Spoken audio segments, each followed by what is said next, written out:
আসসালামু আলাইকুম ওয়া রাহমাতুল্লাহি ওয়া বারাকাতুহু। আমরা সাপ্তাহিক প্রোগ্রামে আবার যুক্ত হয়ে গেলাম। যারা আমাদের সাথে যুক্ত হয়েছেন সবাইকে মোবারকবাদ জানাচ্ছি। তো আমরা চলে যাচ্ছি সরাসরি লাইভ প্রোগ্রামে। এক ভাই জানতে চেয়েছেন, কোনো মহিলা যখন বিবাহের পিড়িতে বসেন তো তার কাছ থেকে এজেন্ট আনা হয়। এজেন্ট আনার সময় অনেক সময় দেখা যায় যে ছেলে পক্ষের দুজন এবং মেয়ে পক্ষের দুজন যান এজেন্টের সাক্ষী হওয়ার জন্য যে তিনি বাস্তবে এজেন্ট দিয়েছেন কিনা। এখন এজেন্টের সাক্ষী রাখতে হবে কিনা, এবং যেটা আমাদের দেশে বহুল পরিচিত একটা বিষয়, ছেলেদের থেকেও দুজন যাচ্ছেন যে মেয়ে বাস্তবে তাকে বিয়ে দেওয়ার অনুমতি দিয়েছেন কিনা, পরে যেন সে বলতে না পারে আমি তো আমাকে বিয়ে দেওয়ার অনুমতি দেয়নি। ঠিক তেমনইভাবে মেয়ে পক্ষেরও দুইজন থাকেন, মোট 4 জন যান এজেন্টের সাক্ষী থাকার জন্য। অনেক জায়গায় দুজনও যান।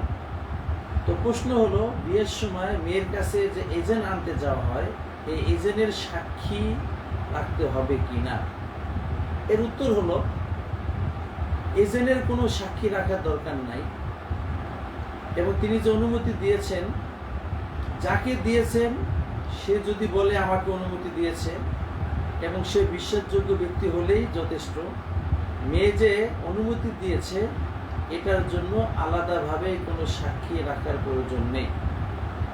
এখানে আরেকটা মাসলা আমরা অ্যাড করি, মেয়ের কাছ থেকে এজেন্ট আনতে যাবেন কারা, ছেলে পক্ষের কেউ না মেয়ে পক্ষের কেউ, এবং মেয়ে পক্ষের গেলে সেই লোকটা কে হবে, ওই মেয়ের বাবা, ভাই বা আপন চাচা, মাহরামদের থেকে কেউ, নাকি তার দুলা ভাই বা এমন কেউ যাদের সাথে তাকে পর্দা করতে হয়। এর উত্তর হলো, মেয়ের কাছ থেকে এজেন্ট আনবেন ওই মেয়ের কোনো মাহরাম। যেমন ওই মেয়ের বাবা নিজে মেয়েকে যে জিজ্ঞাসা করবে যে আমি তোমাকে আজকে অমুকের সাথে বিয়ে দিচ্ছি, এত টাকা দিন মোহরে, তুমি কি আমাকে তোমার বিয়ে দেওয়ার ক্ষমতা বা ইজাজত দিচ্ছ কিনা। মেয়ের বাবা আনবেন বা মেয়ের ভাই আনবেন বা তার চাচা আনবেন, কোনো মাহরাম ব্যক্তি আনবেন। এখানেও এমন কাউকে মেয়ের সাথে যে ইজাজত আনার জন্য পাঠানো যাবে না যে নাকি তার সাথে পর্দা করতে হয়। যেমন দুলাভাই, আমরা স্বাভাবিকভাবে বাংলার জমিনে দেখতে পাই যে দুলাভাইকে এজেন্ট আনতে পাঠায়, অথচ দুলাভাইয়ের সাথে তো শালীর পর্দা করতে হয়, সে যে কিভাবে এজেন্ট আনবে। এবং আমাদের দেশে কিছু এমন জায়গায় লজ্জা করার বিষয় পাওয়া যায় যেখানে শরীয়ত লজ্জা করতে বলেনি। তার মধ্যে একটা হলো এই এজেন্ট আনতে যাওয়া। বাবারা লজ্জায় মেয়ের কাছে এজেন্ট আনতে চায় না, যে বিয়ের মতন একটা জিনিস মেয়ের কাছ থেকে বাবা যে কিভাবে এজেন্ট আনে, তাই দুলাভাইকে পাঠায়। অথচ দুলাভাইয়ের সাথে তো শালীর পরিপূর্ণ পর্দা করতে হয়, এবং এই লজ্জার বিষয়টাও দুলাভাইয়ের কাছে বলা তো আরো বেশি জঘন্য নিজের বাবার কাছে বলার থেকে। আর শরীয়তেও এজেন্টের ক্ষেত্রে অনেকটা ছাড় দিয়েছে, যেমন মুখ খুলেই যে বলতে হবে আমি অনুমতি দিয়ে দিয়েছি, এটাও বাধ্যবাধকতা শরীয়ত করে নাই। যদি মেয়ে কুমারী হয় আর বাবা তাকে এজেন্ট আনতে যায় যে তোমাকে আমি বিয়ে দিচ্ছি, আমাকে অনুমতি দাও, তখন যদি সে চুপ থাকে তাহলে ওই নীরবতাটাকে অনুমতি ধরে নেওয়া হয়। অথবা সে যদি এমন কোনো আচরণ করে যে আচরণ দ্বারা প্রকাশ পায় যে সে রাজি আছে, খুশি আছে, কিন্তু মুখ দিয়ে বলতে পারতেছে না এবং অস্বীকারও করে নাই, তাহলে এটাকেও শরীয়তের দৃষ্টিতে এজেন্ট ধরে নিয়েছে। তাই আমাদের উচিত যেই জায়গায় শরীয়ত লজ্জা করতে বলেছে সেখানে লজ্জা করা, অজায়গায় না। শরীয়ত লজ্জা করতে বলেছে একটা বালেগা মেয়েকে পর্দাহীন রাস্তায় ঘোরাতে, তাকে বেপর্দায় পরপুরুষের সামনে নিয়ে যেতে একজন বাবাকে, ভাইকে লজ্জাশীল হতে বলেছে।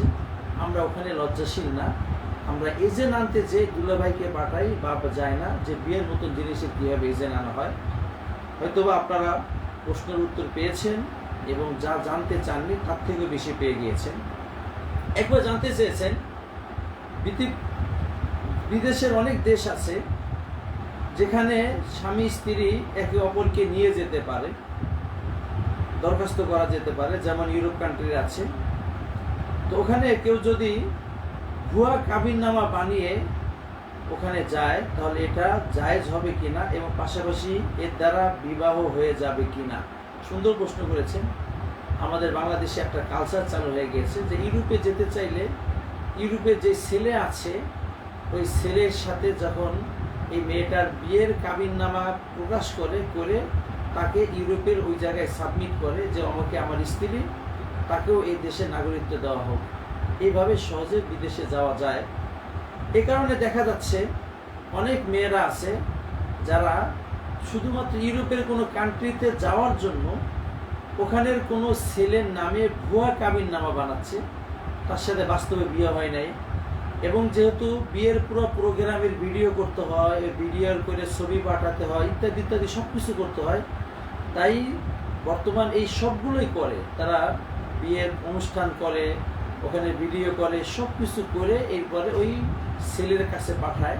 ছেলে এগুলো ওই দেশের সরকারের কাছে সাবমিট করে এবং দিয়ে দেখাতে চায় এই আমার স্ত্রী, আমি যেহেতু এখানে নাগরিক, আমার স্ত্রীকেও এখানে নাগরিকত্ব দেওয়া হোক। এই যে ভুয়া কাবিননামা বানানো হচ্ছে, এটার বৈধতা আছে কিনা? এর উত্তর হলো শরিয়াতে কোনো মিথ্যার আশ্রয় নেওয়ার সুযোগ নেই। আপনি যার সাথে বিবাহ করেন নাই তাকে আপনি বিয়ে করার একটা ভুয়া কাগজ দেখানো শুধুমাত্র ওই দেশে যাওয়ার জন্য, এটার কোনো সুযোগ নেই। এটা হলো একটা সুরত। দ্বিতীয় কথা হলো, আপনি কারোর সাথে যদি ভুয়া কাবিননামা বানান এবং তারা যদি এটাকে সামাজিকভাবে বিবাহ দিয়ে দেয় এবং বিবাহের সমস্ত যে সিস্টেমগুলো আছে, যেমন ইজাব কবুল আছে, সাক্ষী রাখা আছে, এগুলো যদি আপনারা করে ফেলেন, যদিও সেটা নাটক হিসেবে করতেছেন, বাস্তব মনে করে না, তারপরেও শরীয়তের দৃষ্টিতে একে অপরের স্ত্রী স্বামী হয়ে যাবেন এবং পরবর্তীতে কেউ অন্য জায়গায় বিবাহ করতে পারবে না, বিশেষ করে মেয়ে অন্য জায়গায় বিবাহ বসতে পারবে না তার কাছ থেকে তালাক নেওয়া ছাড়া। তাহলে প্রশ্নটা উত্তর আপনারা পেয়েছেন যে ভুয়া কাবিননামা বানানোর সুযোগ নেই। আর যদি আপনারা এই ভুয়া কাবিননামা বানাতে যে বিবাহের সমস্ত পর্বর অভিনয় করেন, যেমন আপনি ইজাব করলেন, কবুল করলেন, সিগনেচার দিলেন, তারপরে সবগুলোকে করলেন, এই ভুয়া অভিনয় করার কারণেও বাস্তবেই ওই ছেলের সাথে এই মেয়ের বিয়ে হয়ে যাচ্ছে। পরবর্তীতে এই মেয়ে অন্য কোথাও বিয়ে বসতে পারবে না তার কাছ থেকে তালাক নেওয়া ছাড়া। একবার জানতে চেয়েছেন গর্ভবতী নারীর ইদ্যত কতদিন? অর্থাৎ স্বামী যখন মারা গিয়েছেন তখন স্ত্রী গর্ভবতী ছিলেন। তো এমন স্ত্রী যিনি গর্ভবতী অবস্থায় আছেন তার ইদ্যত হলো সন্তান ডেলিভারি দেওয়া। অর্থাৎ যখনই সন্তান সে ডেলিভারি দিয়ে ফেলেছে সাথে সাথে তার ইদ্যত শেষ।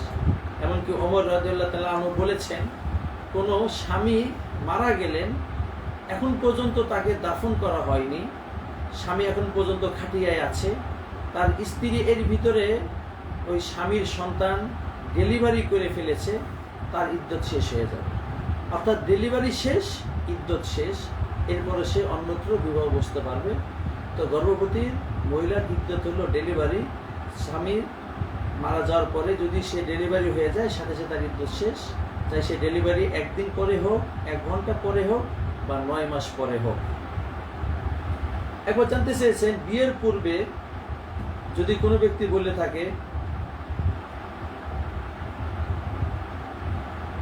যে এই মহিলার ভিতরে যদি এমন কোনো দোষ থাকে, যেমন সে বলল যে মহিলা যদি নামাজ না পড়ে তাহলে সে তালাক, বিয়ের পূর্বে বলেছিল যে এই মহিলার ভিতরে যদি এমন কোনো দোষ থাকে যেমন সে নামাজ পড়েন ইত্যাদি, তাহলে সে বাদ। তাহলে এর হুকুমটা কি? দেখেন, সমাজে অনেক সময় আমরা বিবাহের পূর্বে এইভাবে বলে থাকি যে অমুকের যদি এই দোষটা থাকে তাহলে আমি বিয়ে করার পরে সে বাদ।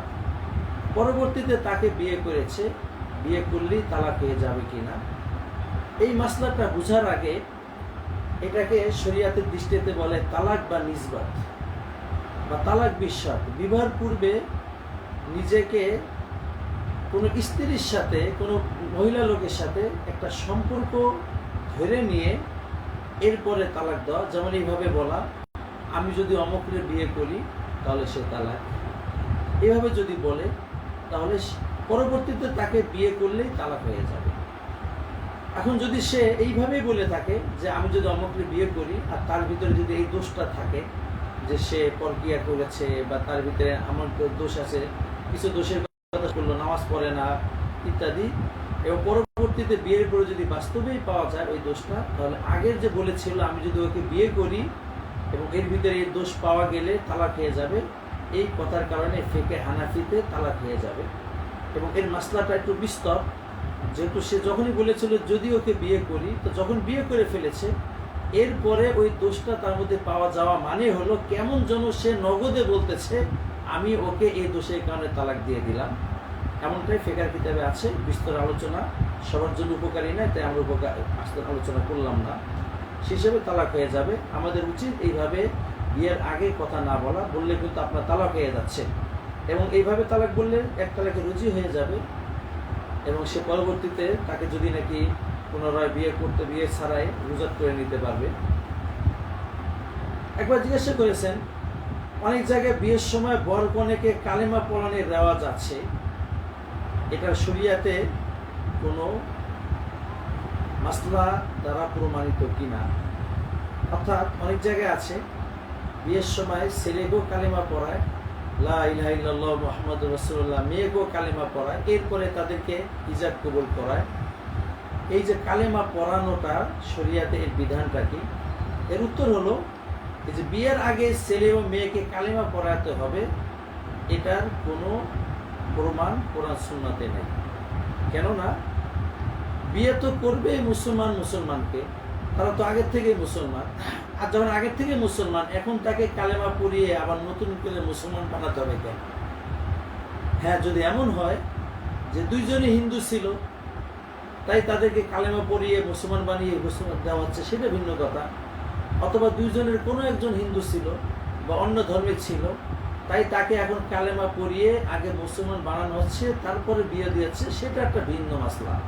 কেন? তখন তো তাকে কালেমা পড়াতেই হবে, কালেমা পড়ানোর পরে তাকে নগদে মুসলমান বানাতে হবে। মুসলমান হওয়ার পরে সে একটা মুসলমান মেয়েকে বা ছেলের সাথে তার বিবাহ বন্ধনে আবদ্ধ হতে পারবে, সেই সময় তাকে কালেমা পড়ানো হয়। এটা বিয়ের কোনো অংশ হিসেবে না, তাকে ইসলামে আনার জন্য, আর ইসলামে আনার পরে বিয়েটা শুদ্ধ হয়। কিন্তু যে সমস্ত ছেলে এবং মেয়ে আগের থেকেই মুসলমান, বিয়ের সময় তাদেরকে নতুন করে কালেমা পড়ানো, এরপরে ইজাত কবুল করানো, এটা বর্জনীয় একটা কাজ। এটা শরিয়াতের কোনো এলাও নাই বা কোনো গুরুত্ব নাই।